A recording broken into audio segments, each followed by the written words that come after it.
McDonald's not about 5 minutes. Right after that. Nope, we're here.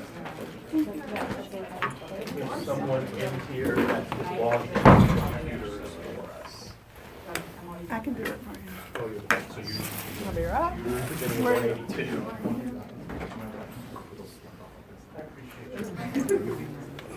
Different styles, so.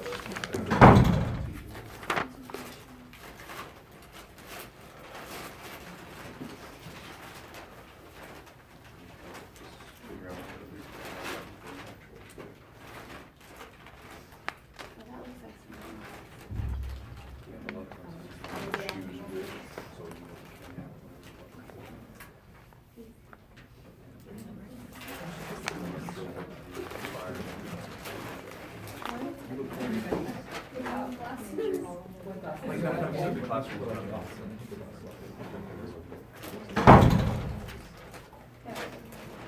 So, if you don't know,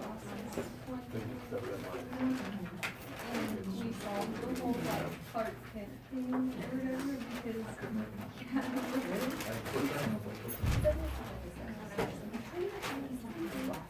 like it was him and Jasmine and they were both just like different.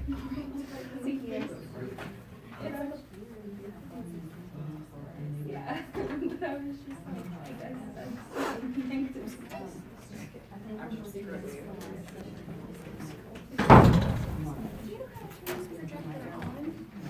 By chance? This is a little different than Yeah.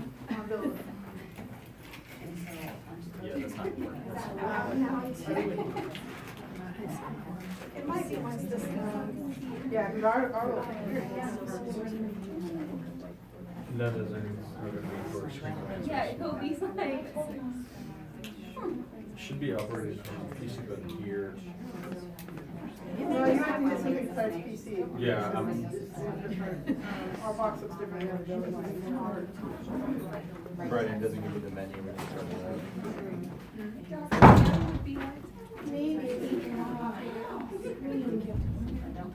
Cause that's gonna go to this. just do what she does. That's weird. Is there a remote? That's what I was wondering. That's a good question. I wonder if there's a What is remote. this? Is it not like the one for I think it calls Child Protective No, there's not that box Services. that we We're all in trouble. No, that's gonna be like, that's breaking. Right. Don't name these things CPS. What's all these? Oh, yeah, Dr. Cosby would know. There we go. Okay. Oh, it's green. Yeah. Oh, hello. I was just gonna take care of this. Yeah, here it is. On PC. It's, and it's got a, so it'll be good. Okay, All right. thank you very much. All right, 181, 182. Let's remember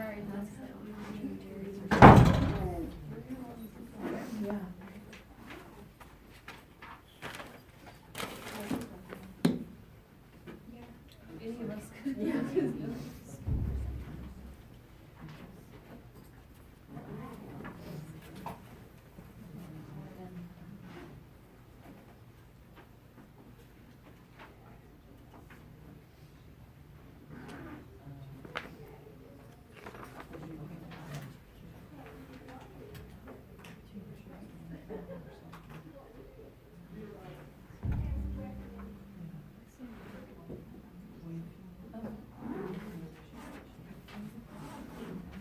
Would you like this off during your presentation?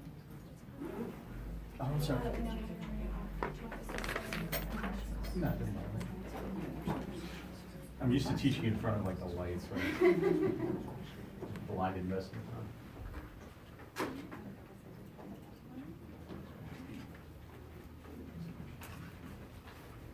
Not the light, I just can see. Yeah, I didn't know. Are we gonna do it like that? Or This is fine. And if you want to get started, I can sit down and do this in between. Is it to you? They're in a nice comfortable space, I like this. The internet's not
The chair is not currently here. I'm suggesting we give her 2 more minutes, and then if she doesn't appear, we do have another area committee member, Dr. Kathy Downs, who would be glad to chair the session and ask you hard questions.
Maybe she can't find parking.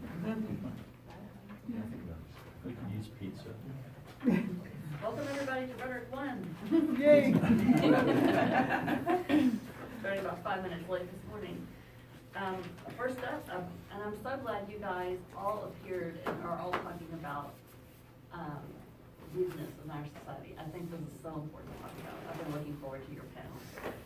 This is Jeffrey, are you Jeffrey? Yes. Jeffrey Clegg from Midwestern State University will be creating the illiberal position. Everybody give your attention. Thank you. So I was been wanting to do something with and now I'm going to start to mispronounce the word. Demagoguery for a little bit now, and I just decided not to do it on Trump because why? It's too easy. So I went up to Canada. I figured it would be best to learn about the Great White North. So, you know, I'm going to be talking about Patricia Roberts Miller's work on demagoguery, and God, I hope I can keep saying this correctly as I go through, as well as Jordan Peterson, who we'll talk a little bit more about. So, Patricia Roberts Miller, writing in Demagoguery and Democracy in 2017, observes that demagoguery typically invokes language of certainty, accuracy, truth, authenticity, objectivity, and facts, when rhetorics are seeking to lay out arguments to in-groups. In these cases, demagogues can play fast and loose with honesty and the representation of arguments and persons they disagree with, even when the demagogue sincerely believes the points he is making, or she. More to the point, Roberts Miller reminds us that demagoguery splits concepts into binaries built on us and them, where the demagogue rhetoric presents an authentic front offering order, not chaos, or rationality over irrationality. And what's interesting about this is, unlike figures like Dinesh D'Souza, David Horowitz, Roger Trimble, a lot of the right-wing figures of the 1980s and 90s in the culture wars, Peterson's actually somebody who's pretty unique because he's a tenured clinical professor at the University of Toronto, had previously spent time at the University of Harvard University. And he's an insider status, so automatically, in some of what's been going on, he's actually part of an in-group, but at the same time, as part of an out-group.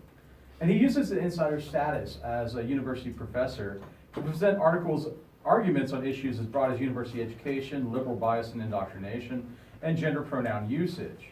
His rise to prominence came through the mid-2016-2017 as he campaigned on provincial university campuses and inside the Canadian Senate to prevent what's known as Bill C-16, otherwise known as an act to amend the Canadian Human Rights Act and the Criminal Code, from passing.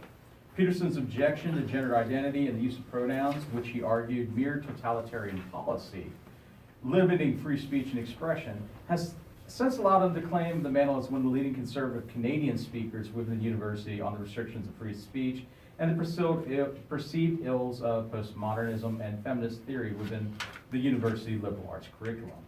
Peterson's use of us and them binaries as to describe illiberal positions falsely state reasoning behind C16's intent and project an aura of authenticity that fits snugly into the demagogic rhetoric described by Robert Miller. So what I really want to kind of explore today is just how Peterson uses the points that Robert Miller brings up of what is a demagogue and what is demagoguery, and how these appeals to kind of the both conservative audiences but the public writ large. I really want to kind of get that emphasis that he violates all 6 principles. We can quibble about one of those, but really it's 6 of the principles that Robert Miller lays out. And kind of just give a little bit of background of why this matters in the larger context of debate within kind of first year composition, advanced comp, and even can be used within graduate classes when we talk about rhetoric itself. So, one of the most interesting things is the fact that this is coming out of Canada, the most friendly culture on earth, that we have one of the most divisive figures who's gained North American prominence and has been invited to speak within the United States and has made frequent guest episodes on the Joe Rogan podcast of all things, which usually focuses on MMA, not education. And as well as speaking extensively in Canada on various TV shows. As I mentioned earlier, Jordan Peterson is a tenured clinical professor at the University of Toronto, and he is perhaps one of the most enigmatic features because he came out of nowhere. He had produced 1 book beforehand, had been a TV pundit every so often on Canadian TV, whether it's CBC or TVO, but really didn't have a large presence. So it's kind of interesting how his rise has come about. But before I begin going into what happened, how it happened, and all that, I just want to set out just the terms used in this presentation. First and foremost is Patricia Roberts Miller, who's a University of Texas Austin professor of rhetoric, and has worked extensively over the last decade on demagoguery, as well as demagogues himself.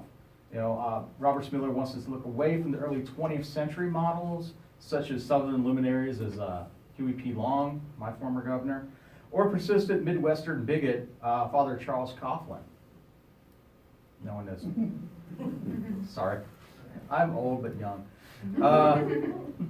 And instead, she wants us to look more at contemporary figures, and she's drawing from previous research that actually began in the late 1980s, early 1990s. It looked at, of all people, Louis Farrakhan, and how his rhetoric actually works as a demagogue. And it kind of stopped there in the 1990s and hadn't been picked up until about 2006, to which Robert Miller is trying to revive. Second, I want to bring up the debate around C16, a Canadian amendment, as I've already told you the subtitle, an act to amend the Canadian Human Rights and Criminal Code. It was proposed in May 2016, and it sought to add gender identity and gender expression to the criminal code and to protect transgender and gender non-binary peoples from being targeted in an act of genocide. The original part of this comes from what's known as the Ontario Human Rights Code, which was set up to protect against discrimination and potential genocide of First Nations people, and has been extended over time to include a wide swath of the population, and also now includes speech. So the complexity of how both act in conjunction with each other takes more about 30 minutes, and we could spend the whole thing talking about Canada, and let's not.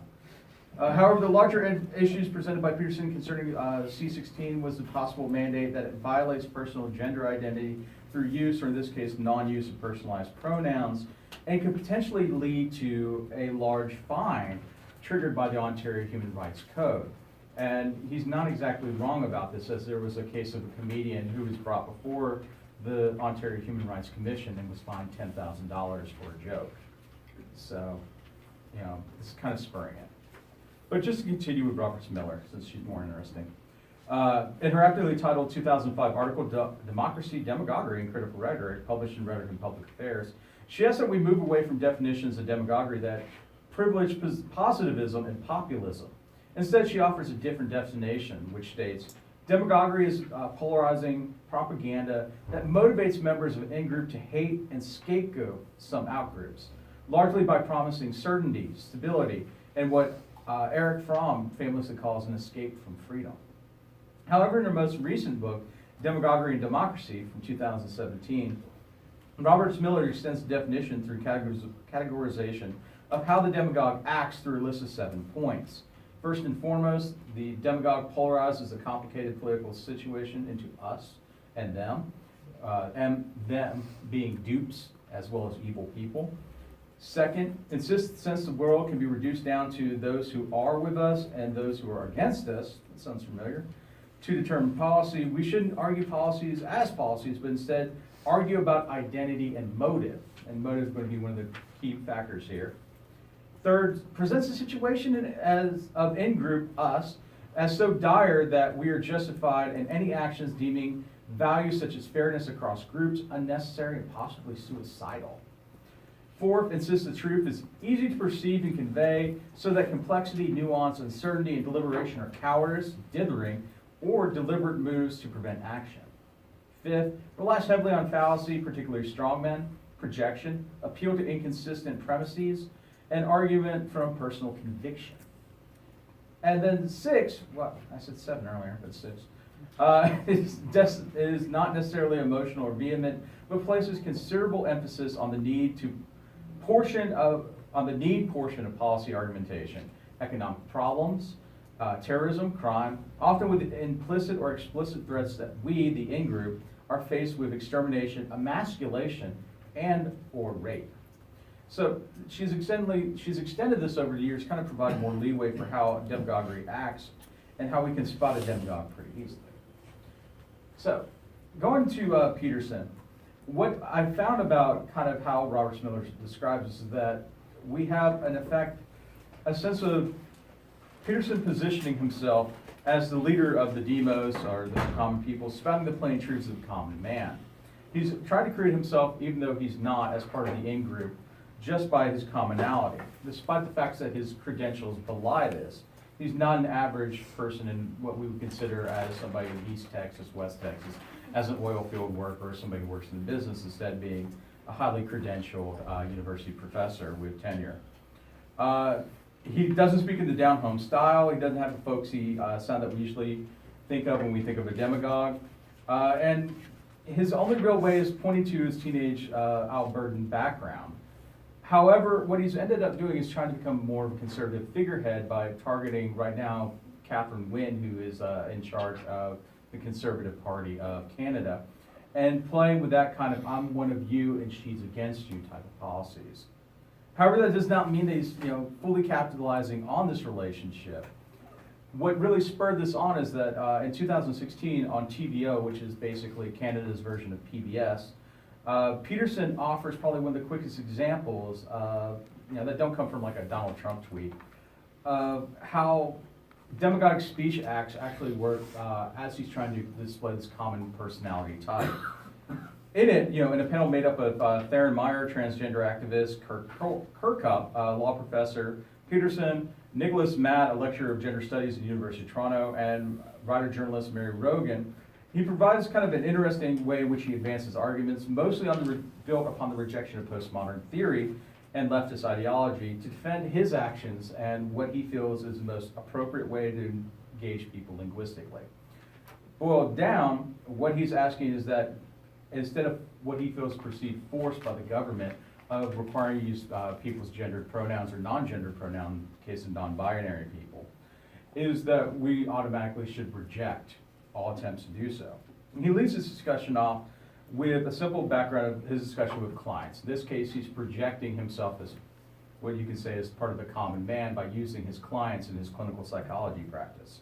Which he says, he feels they were persecuted in a variety of ways by people who are politically correct, and they sent me some documentation about Bill C-16 and the associated policy statements on the Ontario Human Rights Commission, which I read and was not very happy about.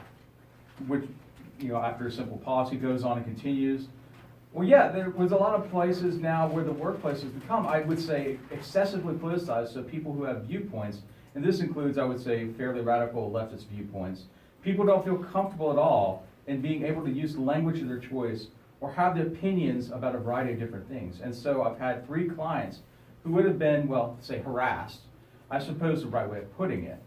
The key points here is that, he's creating this in-group of behavior, which is the average person, the client in this case. And he's really playing the us versus them narrative, where it's us as a common person versus that feeling of government constriction. And the client's perceived viewpoints of discrimination, and the kind of Canadian laws that back it up. Specifically, Peterson's use of fairly radical leftist viewpoints, comfortability, and harassment exhibit a break from stability or norm that is exacerbated by the polarization of speech within the workplace. Next, as the conversation moves with Peterson discussing his own views of political correctness, language, and confrontation of protesters at the University of Toronto earlier that month, he violates the second point of Robert Miller by mentioning that I was being asked, as everyone is, to use a certain set of words that I think are constructions of people who have a political ideology that I don't believe in and I regard as dangerous.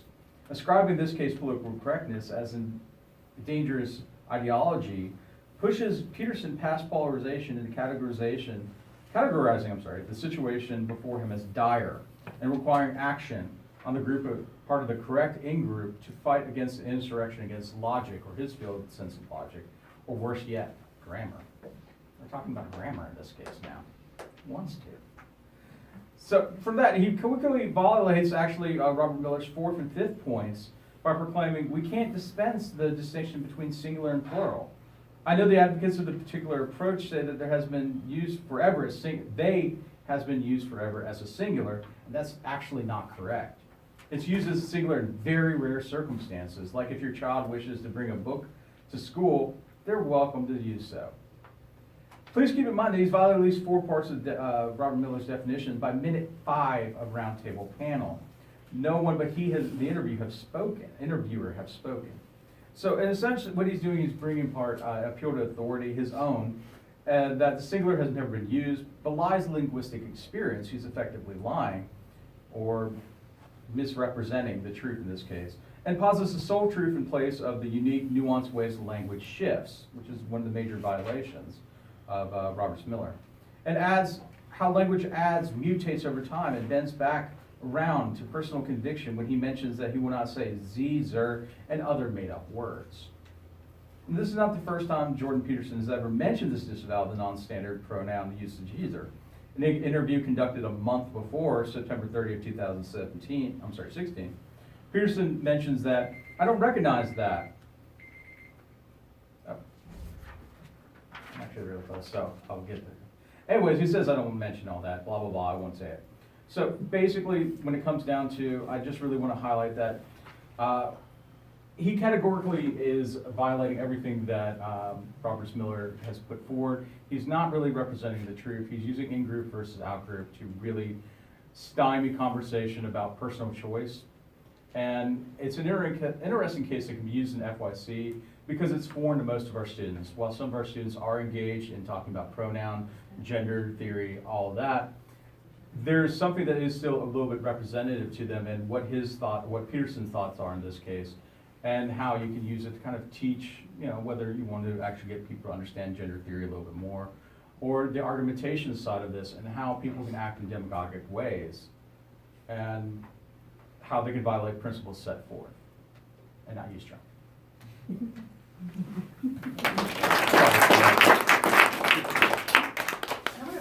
a very interesting talk, but I wonder if you can just hang on to your questions. Or don't ask questions. Hello, Cheryl. May I Take them please, from here? yes, and may I please offer both my sincere apologies and my documentation? I discovered that contrary to what the very kind gentleman at the Hampton Inn told me, that the abbreviation for this building is indeed not the dining hall. And that the best place for me to park is not in front of the liberal arts building. Oops.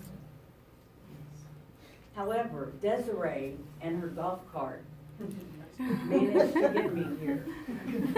And that was after a couple of phone calls to figure out where exactly I was supposed to be. So my apologies, and may I please have a copy of your paper after the presentation so I can read the entire thing, since I'm one of the. You don't want it. I need to feel the essence, okay. So on that, yes, I will now ask, so we're gonna do all three readers and then all three presenters and then ask questions. Okay, and our next well, we're gonna hold off on the questions. We have all the presenters at the front. Is that true? All right, and our next is independent scholar, pardon me, Professor Marcia Decker. Would you like to read? I'm really looking forward to your paper. I love the abstract. Oh, okay. Thank you. I apologize ahead of time because this is actually 2 chapters of my dissertation condensed to 9 pages. So I hope it makes sense to you guys. Civil Society and Civil Discourse, Eloquence and Hope in the Communications of President Abraham Lincoln and Barack Obama. In my dissertation, there's more, but again, I was trying to just these 2. Civil discourse is one of the most important elements for a democratic society. Civil discourse succeeds when all parties involved try to understand each other and be understood by each other. For that purpose, I'm looking at Lincoln and Obama for 2 reasons. Each served at a time when the U.S. was experiencing a crisis of hope, and each practiced a traditional Stoic-influenced rhetoric, a rhetoric that extended those old Stoic categories to embrace a more emotional appeal, primarily a hopeful one. Lincoln's 1862 remarks to Congress, famously called the American democratic experiment the last best hope on earth. Barack Obama's 2004 keynote speech to the Democratic National Convention rejected the divisiveness of labels of black, white, liberal, or conservative to unite the country under the banner of the United States of America. This is a theme that he would later pursue in his book, Audacity of Hope. What these 2 great public examples of discourse have in common are the use of taste, common sense, sympathy, and propriety, as well as hope. Throughout the decades, presidential speeches have tended to posit an epidactic ideal, eloquent expressions meant to bring a diverse citizenry, an ideal, if not reality, of unity. Lincoln's talent as an orator is well known in academic literature and has contributed to his enduring legacy. For example, Hillary Watson states some of Lincoln's words has become secular scripture, part of a rhetorical mosaic that shapes our understanding not only of our own history, but also of our ideals as a nation. Through the oratorical and rhetorical power of his speeches, Lincoln was able to influence the perspective of his listeners. This ability was especially useful when arguing for the necessity of civil war, as well as an eventual end to that war. Lincoln uses his speeches to deliver messages to both the North and South regarding the roles and respective perspectives that these areas of the United States held in relation to the war and the future of America. Thus, it can be argued that Lincoln's rhetorical genius, as evidenced in his speeches, ultimately led to a convergence of values for Americans, and his speeches were key in offering hope and reuniting American citizens despite the horrors of war. Lincoln's first inaugural address took place on March 4th, 1861, as he assumes the role of President of the United States. In terms of content, the address contains not only the position of the government with regards to their strategies for the next 4 years, but also outlines Lincoln's perception about the nature and role of the presidency at a time when the nation was steadily moving towards war. Lincoln recognized that the American people at that time needed more clarity and information as to the state of the country. Therefore, he utilizes his address to discuss the conditions of the northern and southern states with respect to their position in the Union, specifically regarding the will of the southern states to succeed. In this speech, Lincoln provides legal and social justifications to discourage the southern states in succeeding from the Union, stating that will only lead to anarchy and despotism. Lincoln argues that no state upon its own mere motion can lawfully get out of the Union, that resolves and ordinances to that effect are legally void, and that acts of violence within any state or states against the authority of the United States are insurrectionary or revolutionary, according to circumstances. In this early speech, Lincoln adopts a neutral tone and seems reluctant to pick sides between sustaining or abolishing slavery. He expresses a belief that it is the right of the states to determine whether they will allow slavery or not, stating, "I have no purpose, directly or indirectly, to interfere with the institution of slavery in the states where it exists. I believe that I have no lawful right to do so, and I have no inclination to do so." Lincoln points out that slavery at this junction in history is legal under the Constitution of the United States, or at least he takes this legal position. Thus, as president, Lincoln has neither power nor right to undermine slavery. However, Lincoln urges the public to take an attitude of deep introspection on the matter, extending both slavery and the war, and exhorts the American people to see things in the guidance of time and reason. This exhortation takes the form of questions. Why should there not be a patient confidence in the ultimate justice of the people? Is there any better or equal hope in the world? In asking these questions, Lincoln appeals directly to the morality of the listeners through the Stoic notions of civic duty, virtue, and universal natural rights. Nature, as defined by the Stoics, refers to the logos, the universal reason binding together all of humanity, all people being equal and sharing in bonds of fellowship. Living in accordance with reason and virtue, the Stoics held that in order to live properly, one must recognize this common reason and the essential value of all people, treating others with fairness and magnanimity. Taken in its entirety, the first inaugural address demonstrates the use of Stoic ideas and words that resonate with American values. Combined, these elements encourage the people to support the current government in its cause to preserve and protect the Union as much as possible. During this historical moment of transition, in response to the conflict and violence of the war that plagued America, Lincoln needed to persuade and calm the people. He attempts to accomplish this feat using rhetorical devices such as poetic, lyrical language that adds a certain distinction and convincing power to the speech. For example, this section, "The passion may have strained, it must not break our bonds of affection. This mystic cords of memory stretching from every battlefield and patriot grave to every living heart and hearthstone all over this broad land will yet swell the chorus of the Union when again touched, as surely they will be, by the better angels of our nature." Here he's using powerful metaphors, including the chorus of the Union and the better angels of our nature, in order to make an emotional appeal to his listeners. In this sense, the first inaugural address fulfills its overall purpose. The people needed the president to offer a guided path towards the future. And the first inaugural address appealed to emotion and provided the people with detailed information on the situation and how the current government perceives the war and hopes to address it. Through a rhetorical analysis of the first inaugural address, it is evident that Lincoln effectively used rhetorical principles to guide the public's understanding on the nature of the American Civil War and to compel them towards action that would help the nation heal its wounds. 147 years later, President Obama expanded on these themes from his books, Dreams from My Father and Audacity of Hope, as well as his early speeches. They all build on a foundational rhetoric of hope through perseverance, unity, and continuing the American tradition of progress towards a more ideal state. Obama's rhetoric of hope, combined with his highly esteemed character and oratory prowess, also reflects certain Stoic rhetorical values related to sensus communis, such as eloquence and propriety. Rhetorical critic David Frank notes that one of President Obama's most impressive qualities as a statesman was to bridge the gap between opposite groups and ideas. And this can be seen in his 2009 inaugural address, which connects a secular and reason-based American civic life with an inspiring religious orientation. Near the beginning of the speech, Obama references the words of Scripture and mentions the God-given promise that all are equal, and then weaves the religious principles into a much more scientific and rational approach based on restoring science to its rightful place and utilizing the powers of technology to resolve these issues. Obama thus effectively unites a language of being, which is more often the domain of the Republican Party, focusing on traditional and eternal religious principles, with a language of being, which has been seen more strongly in the Democratic Party. Which is focused upon advancements in technology and social transformation through civic rights and other movements.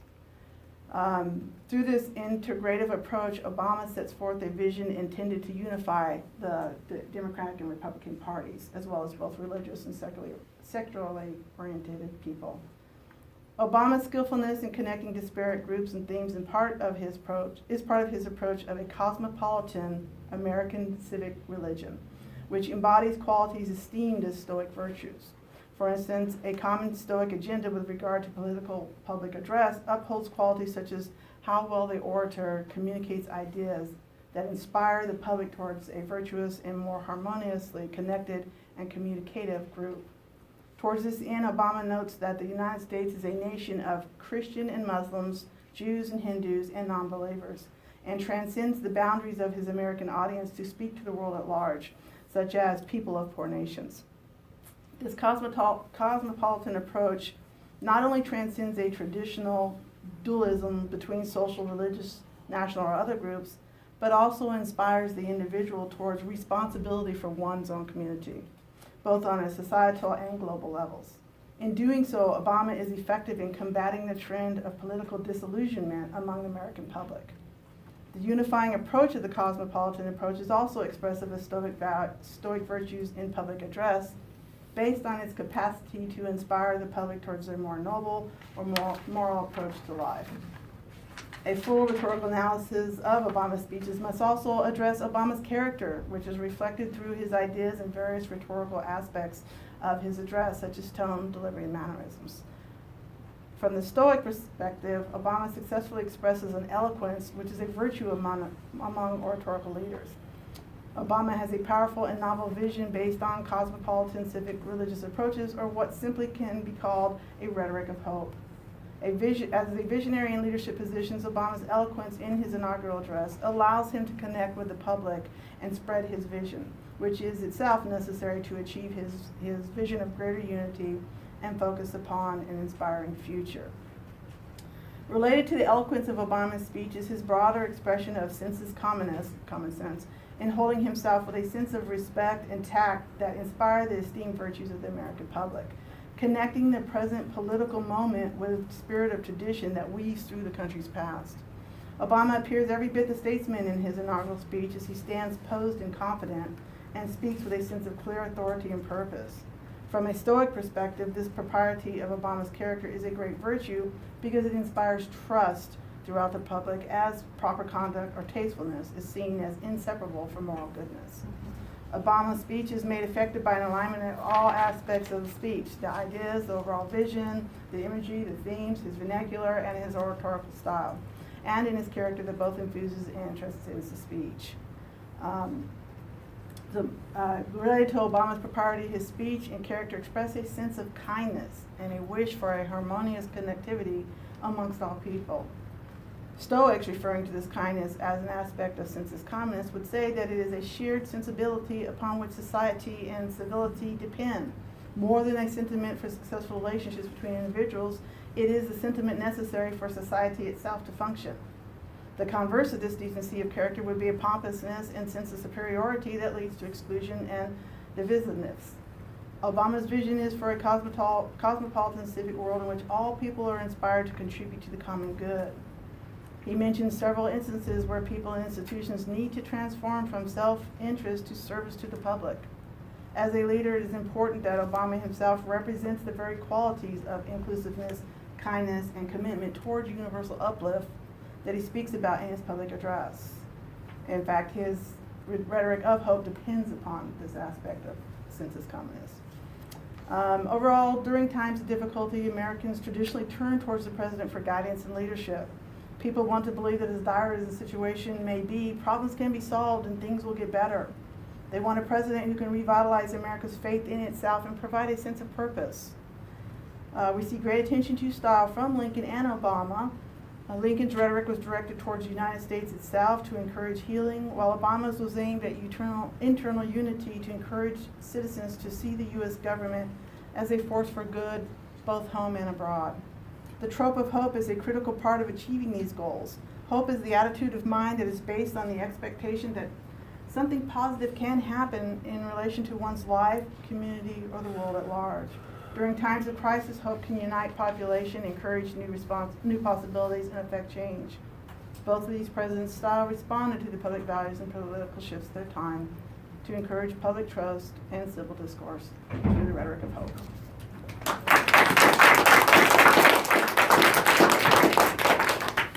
Thank you.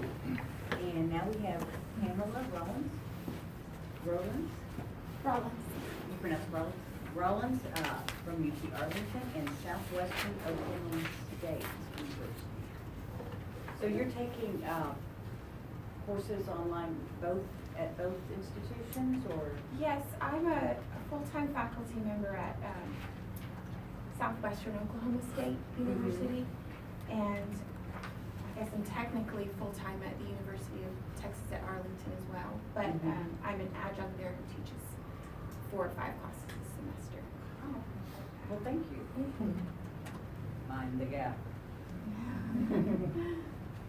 Just give me one moment here to get my presentation pulled up. I wanna know what dump tracks is. Do you want a couple, I don't wanna rush you, would you like a couple more minutes to calmly do so we can ask a couple of questions? That would be wonderful. Thank Okay, you.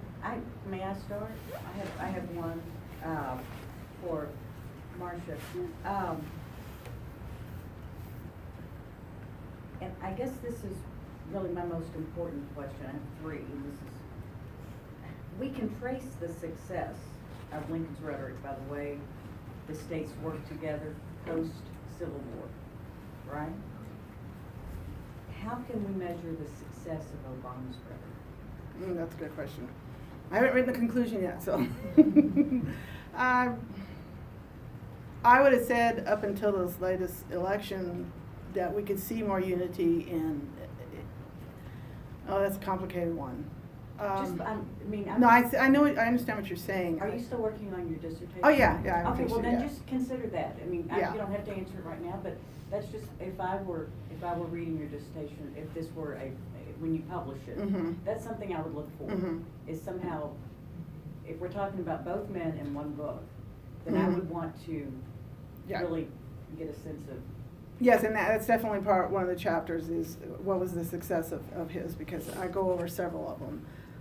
It actually includes Lincoln, Franklin Roosevelt, and Obama. But yeah, I haven't got to the part, how can we judge that yet on him? That's good. Thank you. Are you ready? Yes, ma'am. Okay, great. Okay, great. Well, it's interesting to hear the talks because we're talking a little about politics and discourse, and I'm going to transition just a little bit, but to the politics of teaching online and online classroom experiences. We know that online instruction is growing and the demand for online courses continues to grow, and so do the need for these talks. And that's kind of where I kind of talk about mind the gap, and the idea is that generally between the instructor and the student there's a distance, and that distance, whether that's caused by obviously the physical space, but being behind a screen and that lack of face-to-face communication has impacted the way that we manage courses and the way that we teach, particularly online. And we have to find ways to continue to connect with students in a different way. Let's see, here we go. I have a whole meme here. I'm going to focus on conflict in the online writing classroom. It's something that comes up quite a bit because you do have that lack of face-to-face interaction. When someone's behind a screen, they become more comfortable to tell you how they're feeling or express what they're saying. That perhaps if they were in your office during your office hours, they might not say those words in the way that they said them in that email. This little meme is fun, and the keyboard warrior is coming. And that happens pretty commonly in online courses. When I first started teaching online, I was honestly just shocked by how many more rude or aggressive communications I was having with students. I just wasn't used to that. Of course you have conflict in a face-to-face classroom, but it was just so brash. And it really, I had to kind of learn how to respond to those and also come to a resolution and make it productive. So that's kind of what I'm going to talk about today is some of my failures, some of my successes, and how that kind of works now and what that looks like now. So before I get into some specific strategies, I want to talk about the discoursive respect. It's a common saying, respect is earned, not given. And I think that's a great idea, but I had to find a way to reconsider that idea. Because if we do everything right on our end, we provide the respect, we provide positive communication, it doesn't necessarily guarantee that on the other end, you're going to be given that respect in return. So even if you have earned respect, it does not mean that you will get it. And I found that one of the most positive and productive ways is to change my understanding of respect. Respect is given, period.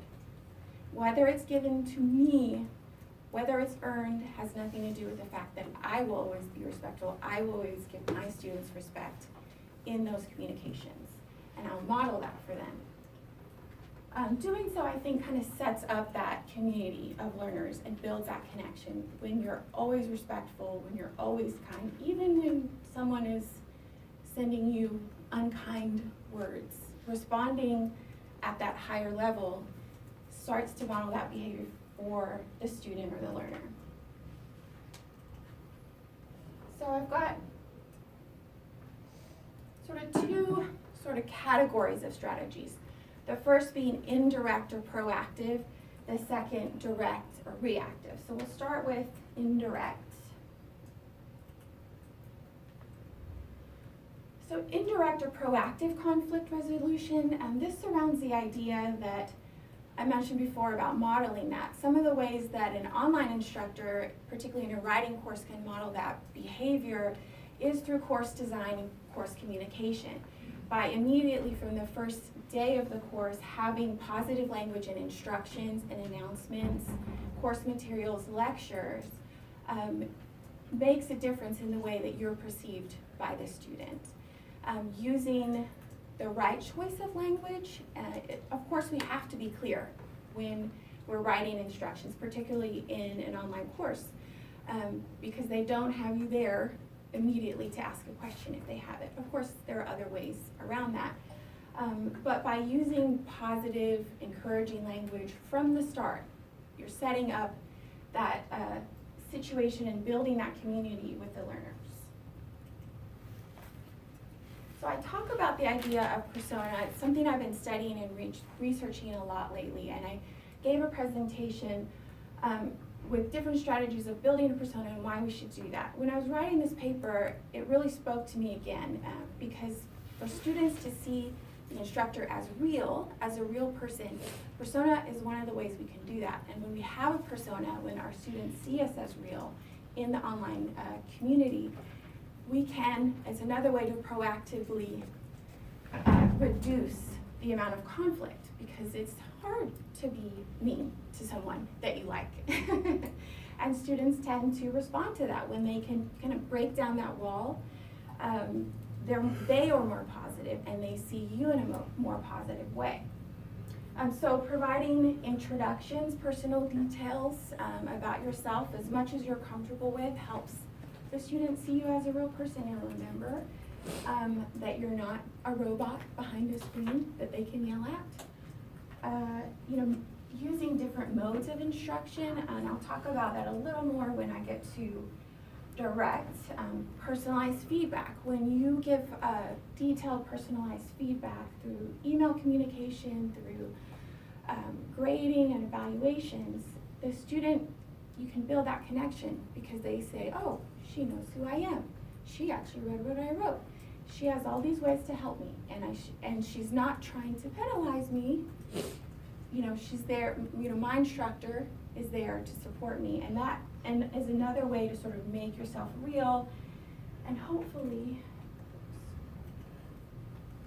reduce the number of those fun emails that we get.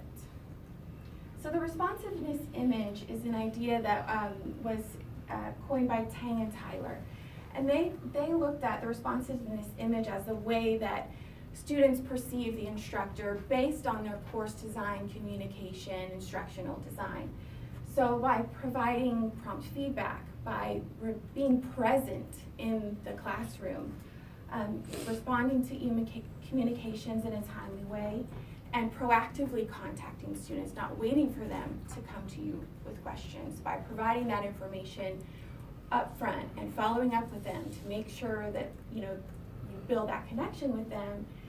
You build a responsiveness image in which you again become real to the student, and they're less likely, they're more understanding, I should say, and open to hearing what you have to say.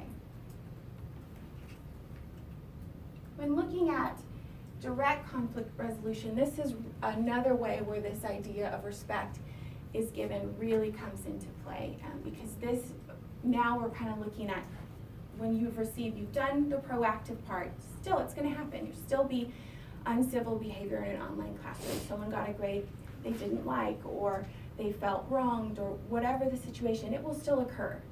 We wanna try to reduce it, but it's inevitable. There will still be some unhappy students who will contact their online instructors. So just keeping in mind that even if a student is disrespectful or rude, it's okay to still provide that respectful response.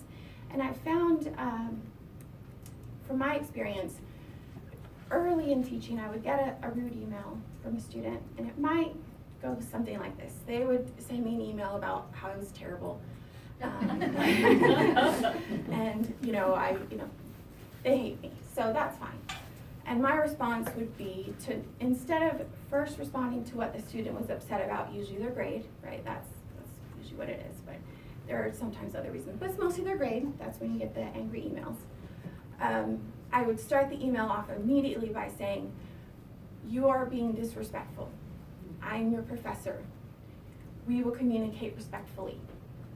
And there's nothing wrong with asking for respect, but what I found was that sort of was opening the door to conflict. But maybe they don't know that they're being disrespectful, and maybe I should point that out to them, but most of the time they do know they're being disrespectful. And so by me pointing it out to them, I'm just going, here, let's have a back and forth, where then you email me back and say, well, I was respectful, I just wanted blah, blah, blah, blah, blah. And it's, it just kind of starts off with that combative back and forth. And it just wasn't productive. So I thought, I need to change the way that I work with these. How can I fix this to where I can actually get somewhere? So, woozah, that's something I have to do a lot every now and then. All right, so these are strategies before responding.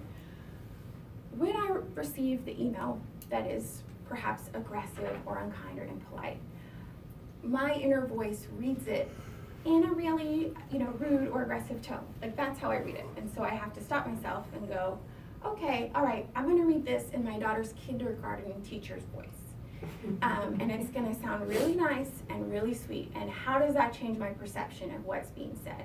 It does kind of tend to soften it. It makes me laugh at the email, but it allows sort of that break and being like, woosah, it's gonna be okay.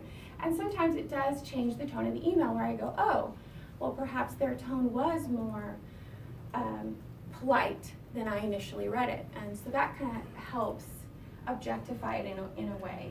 And although I talk about the responsiveness image and responding promptly, it's okay to sleep on it. If you get a particularly insulting or upsetting communication from a student, I usually will draft my response, keep it in my drafts, and the next morning I'll read it again and see how I feel about it.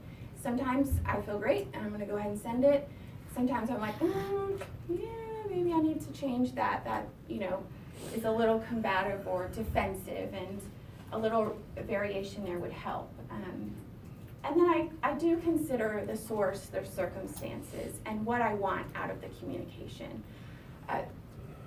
Not all of our students are young, but many of them are. They're still working on the whole adulting thing.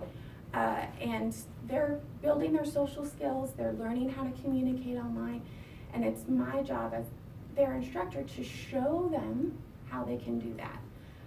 So by stepping away and not turning it into a back and forth where I demand respect, instead I'm going to keep it positive and light, and consider who it's coming from. And also, they care about their grades, and that's very upsetting to many students. And I think of it from that perspective, and that usually helps. So I've woosawed. Interesting, we've got a Michelle Obama here. When I'm actually responding to the student, I like to think of Miss Obama. When they go low, right, we go high. And I love that idea, and I think it's a great motto to keep in mind when we're writing and responding to rude or insulting messages. Stay on offense, you know, model the behavior for the student and show them how they should be communicating with you. Use positive language to project voice. On the flip side of that, before I send an email, I'm sending it in my nice, sweet voice. But how's the student going to perceive that? Are they going to read it in an aggressive voice? So I'll read my own email before I send it in an aggressive tone and see how that sounds. Is there a change that I can make? Of course, sometimes I want to sound authoritative, but there's a difference between sounding authoritative and aggressive or combative. So that helps. Emoticons, I know there's some people don't like using emoticons in college level writing, but in an email, which is more casual, more comfortable, they are very helpful for me personally to express an idea in my intended tone. So even if I read it and I think, well, they could, this could be taken as combative, I'm gonna put a smiley face and it softens it a little bit. It's a simple way, it really doesn't, in my opinion, take away from your professionalism. And then consider future audiences, because even again, if you do everything right, you still may end up with a student who is going to escalate the issue. And so when I'm sending emails and communications, I think of who could see this message potentially. So when I pretend I'm CCing my dean or the president of the university on this email, and I'm good with sending it, I'm very comfortable. So if that exchange gets escalated, I have no concerns. So I think that's a really helpful thing to keep in mind, is consider who's going to see this eventually. It does help sort of in that revision process.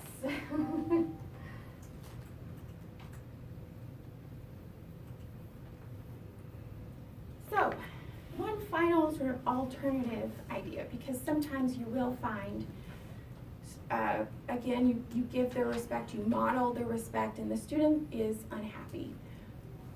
I've just recently started doing this, and so I wanted to share it just from my personal experience. If I find that a student is being overly aggressive or overly insulting, and even when I'm communicating in a very positive and professional way, it's not changing the way that they're communicating with me, I offer an alternative way. I switch the medium. I say, why don't we have this conversation on the phone?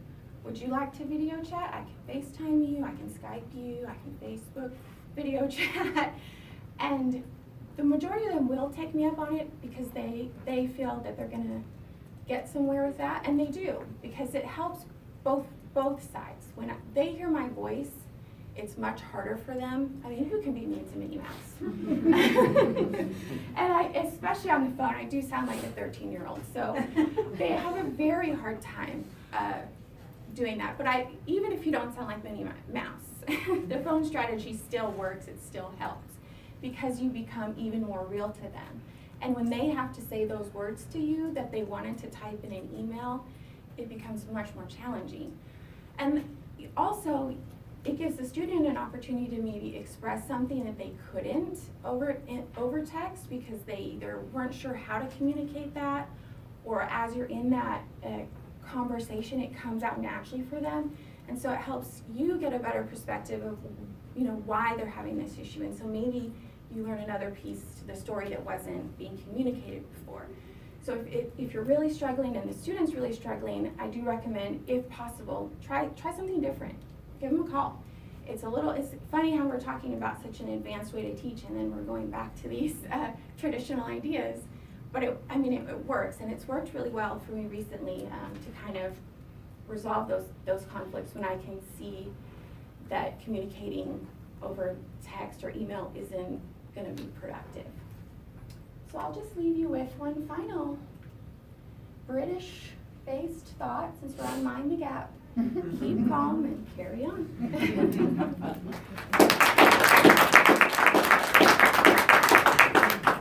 Oh, I have so many questions, but I'm gonna step back.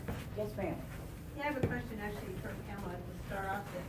I like your comments about diffusing a disability, and I had a student face-to-face in a face-to-face classroom, and I was sitting here listening thinking, man, I wish he had done that on email, because I had to respond to him immediately in front of the rest of the class. Yeah. You know, and it was, so, it's interesting, but then that's really hard to do. All your strategies are great, you know, great suggestions, but I'm thinking, you know, I just wanna say, get out of my classroom, you know, which I probably could have done. I mean, legitimately, because everyone heard it. But it's interesting to think about, and then I'm thinking, now I have lost all respect for him. I don't care if he respects me or not. I'm grading. I mean, this has been 3 days ago, and I'm still feeling like that. Can you tell us what happened? Oh, he just cursed about, so he was confused about something, and he used, you know, offensive language. And I said, is that something you want to share with the whole class? And he said, I was just saying it under my breath, and I said, well, I heard you, as did everybody else. And then I just stopped talking to him. But obviously, I'm still going, you know, how do I now resolve that? And so I thought, man, if he had just done it on email, I could have perhaps had a little bit of time. But I think that, you know, resolving, because I think that those attitudes that come out on email are happening in the classroom where they didn't ever used to do that, for me anyway. But maybe I'm just getting old and Oh, that happened to me 20-something years ago. When I was, well, I mean, I'm 51 now, but when I was in my early 20s, I had a student cuss about a grade he had received. He looked at an essay, he didn't like the grade, he dropped the F-bomb. And I said, are you cussing, or are you cussing at me? And he said, oh, I'm just cussing.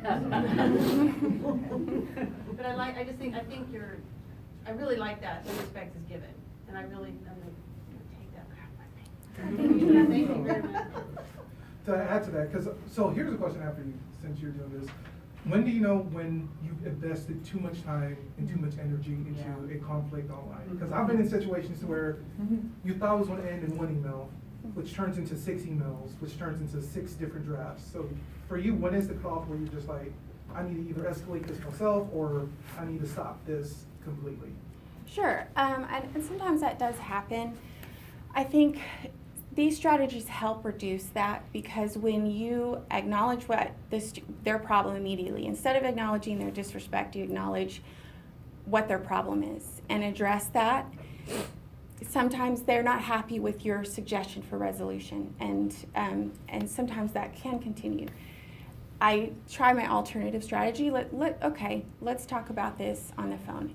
If that doesn't work, it's okay to say, remind them of I've addressed your issue here, you asked about this was the answer to that, you asked about this. I'm not sure what else we can say at this point. Thank you. I would like this to be productive. Is there anything else that I can help you with? And it's one of those situations where it's okay to say, this conversation has been addressed at these times and these dates, and I'm pretty good about reminding them of the date we talked about that. I might quote from that original message and just reiterate, these are conversations we've had and that decision has been made. I haven't, in my first year teaching, things got escalated, but that was because I was, I'm going to tell you what this is, I'm your teacher and you're going to respect me, and those tended to get escalated. I haven't had anything get escalated in a while. Because I feel like there is a way to find a resolution. A lot of students just want to feel respected and understand that you heard them and that you're not just going, well, that's the policy. You're saying, well, I understand that for you and your situation, you feel that you need an exception for these reasons. Here are the reasons why I'm not going to give that exception to you. It's not that I don't care about your reasons, it's for these reasons. I think between the 3 of your presentations, what I came down to was that it was kind of a rhetoric of inclusivity, that in regard to Peterson, he's really kind of doing this rhetoric of exclusivity.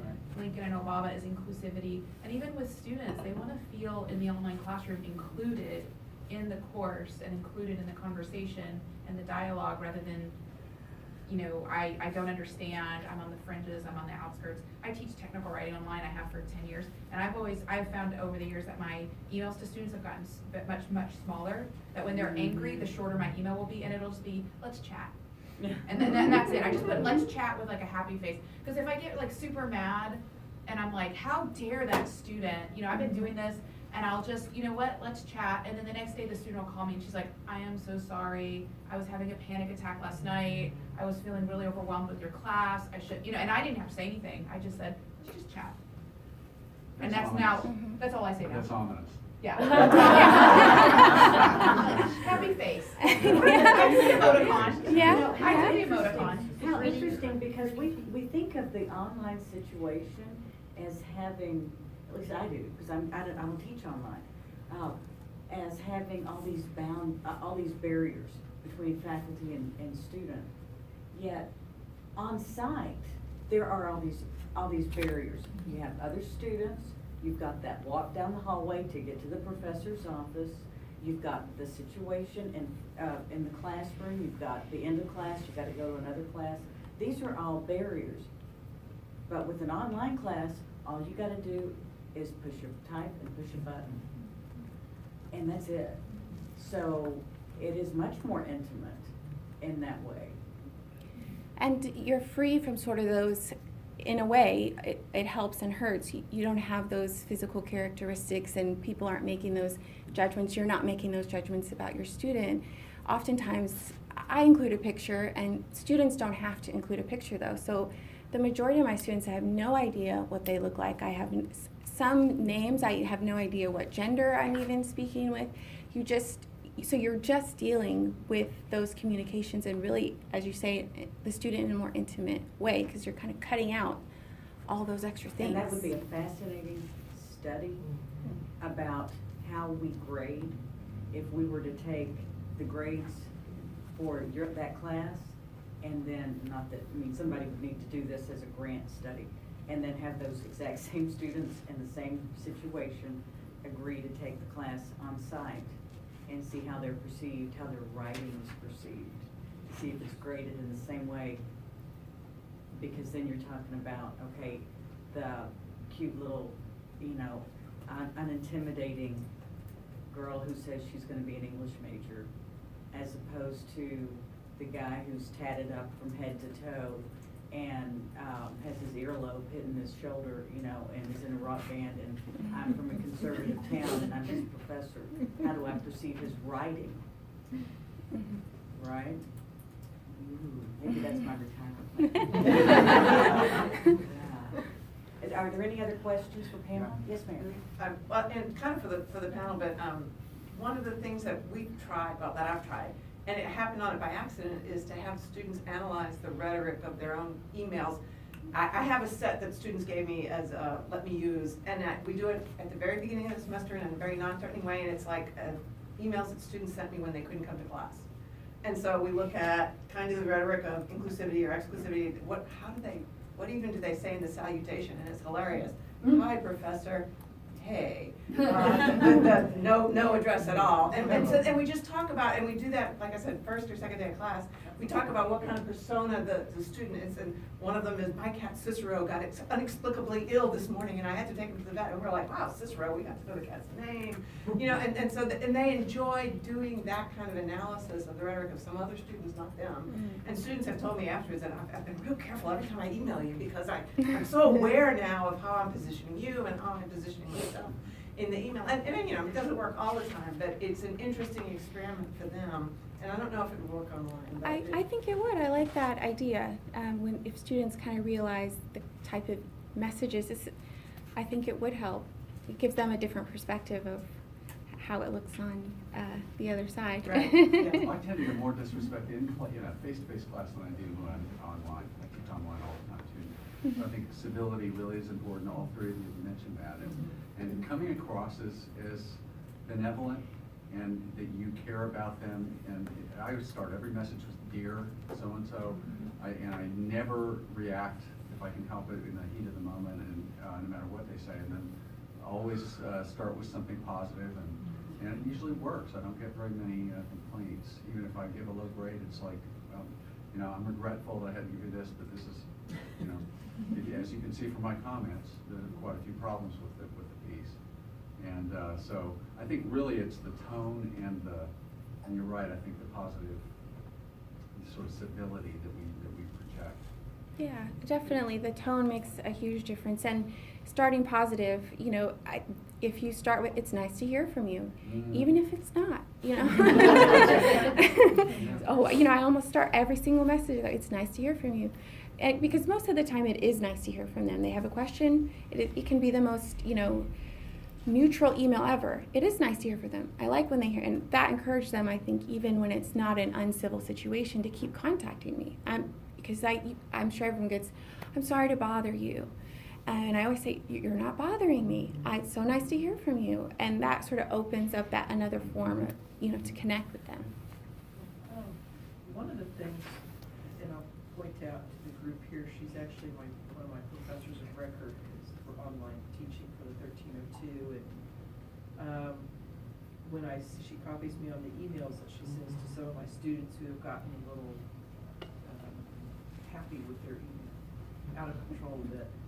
And I have found some really good results by looking at what she's written and going ahead and saying, okay, I need to tone down mine, because sometimes I get kind of offended easily too, and sometimes I don't. I know it's startling, but sometimes I don't think.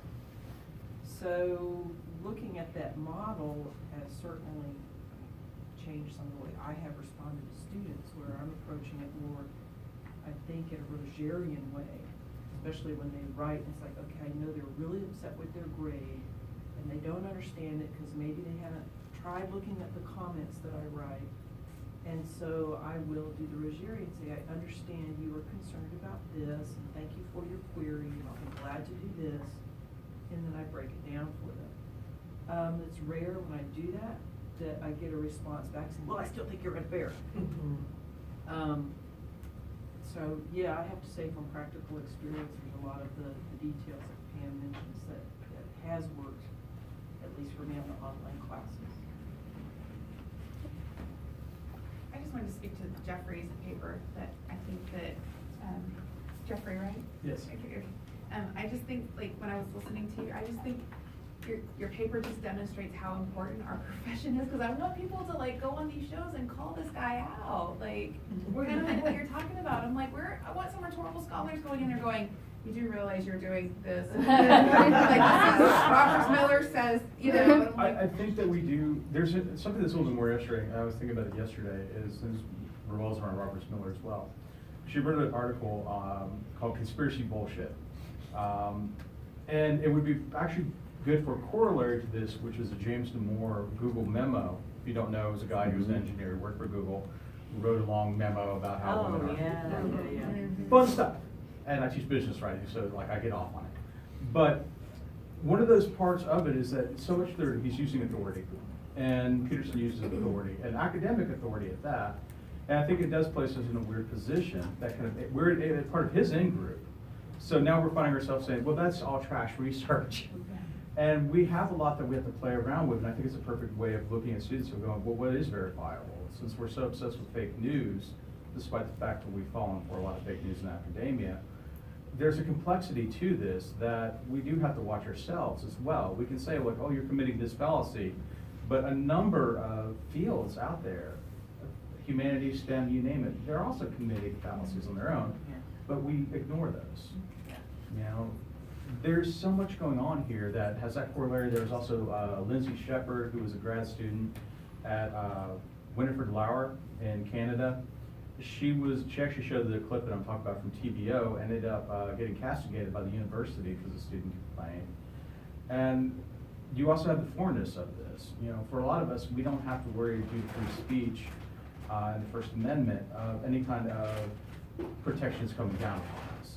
In some cases, we could be fired in private workplaces. We do have some nice labor protections that do protect us. But in this case, there's actually that kind of added on element of the fine. And with Peterson, a lot of what he says can feel like, you know, he's under the gun, and that's why he's talking about this. And you can ask students, like, well, when do you say this? Like, is he right to do that? Is he right to voice out? Were you willing to take that chance if it comes? And while I don't agree with much of what he says, it's still interesting to look at in that case, because yes, we should be combating against it, and we're doing a very ineffective job right now, battling it whether through him or any of the surrogates that are out there right now. But we also have to look at ourselves a lot through this, and whether we're doing the right thing, whether we still have problems with our own fields. There are still some fields that buy into some very spurious claims. What is it that we have to do? How do we look at this as a good case example of rhetoric gone amiss, as well as demagoguery, as well as ways in which we justify our own ideas, whether they're sound or not? Because under his ideas, Judith Butler is insane. Her writing's terrible, but she needs to learn how to be direct, in my opinion. But, you know, how do we justify that? I mean, there are a lot of us in English who love Butler. But when we look at it, we can't back it up as much as, you know, he could throw out, like, well, we've done the clinical testing and the reciprocal part of this where other people have replicated those results. So it's got to be true. We have more of a foundation than just theory. So there's a lot going on here that I wish we really spend more time talking about and be blunt and honest with. You know, of what our in-group is, how we also castigate within our own sphere, within the classroom, you know, being in Texas again, and also considering for the last 3 years I've taught only business majors, so I feel comfortable here. You know, I have a lot of Republicans, and they have always felt like they've been on the outside of a lot of the readings that I give them. And so what does it mean when we instantly put them in the out-group in the classroom? You know, this could be one of the few times where when you examine this, I actually do feel kind of involved. You know, and is it fair for us? And is it ethical, in fact, for us to always put them on the outside? You know, or put contentious issues and have them worry about, as it goes back to that, with grading them. How do you grade somebody who's had no reaction in your class or had been, I hate the term, but triggered by something that we made them read, and now they feel like, you know, automatically they're going to be failing everything they will get. There's a lot going on here, and I wish we were a lot more blunt. I think you're absolutely right. I'm done. I'm sorry, go ahead. You go. Well, I was thinking about what you're saying about within your classrooms and how that connects to your paper, that, and it's kind of piggybacks what Cheryl asked about how President Obama's speech, the intentions that you point out are intentions to be of inclusivity. However, there is certainly a group that felt excluded, or we wouldn't have what we have right now. Absolutely. So. Well, with, you know, your case there's one very big problem with, you have somebody on the autism spectrum disorder who has no sense of proper etiquette and format, even through email. You know, to them, they may not, since they definitely cannot read you or even attempt to through previous therapy, it's going to be a lot more difficult for them to handle the online classroom in terms of communication, whether through email or discussion forum. And it goes, you know, into some of the problems that we've seen. You know, I think that it's very hard to kind of get to a nice balance, because once we find that balance, then we have to start adjusting for, in this case, the needs of the disabled and how we do it through them. What is it that we have to kind of accomplish? Same thing with second language speakers who in emails will tell you more than you ever want to know about how they're sick. I've learned a lot about diarrhea. May I ask you one more question? And with Marcia, with your, do you see any attempt? I mean, we have Lincoln and we have Obama, right? And we had several people in between. Mm-hmm. Do you see any attempt in the rhetoric of our presidents who had to deal with the civil rights, not a civil war, but with the civil rights movement, and trying to use such rhetoric that Lincoln? I haven't examined that. And I just think it would be interesting to note Yeah. the I had failure. a whole bunch of them. Kennedy, I had about 10. It was just, well, actually Dr. Failer did, wasn't me, my chair. And it was too big to look at. I had Trump too, but they wouldn't let me do Trump. But if you Well, look at this LBJ, could be an entirely different study, Yeah. but that is clearly the, you know, the route, the direction you're going. And I could see a fascinating study on the rhetoric of the civil rights movement. Yeah.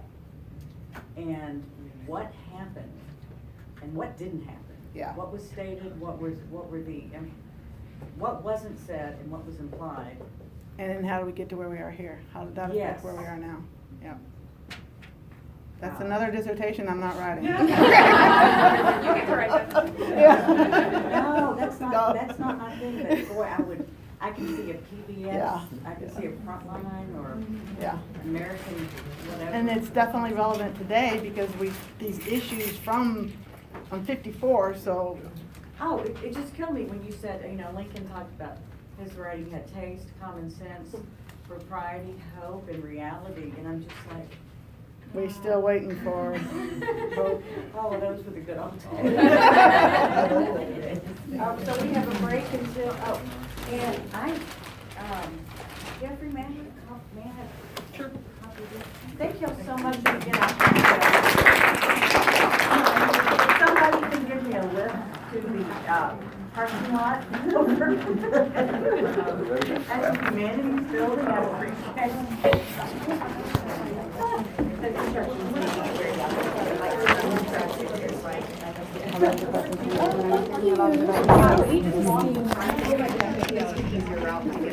you.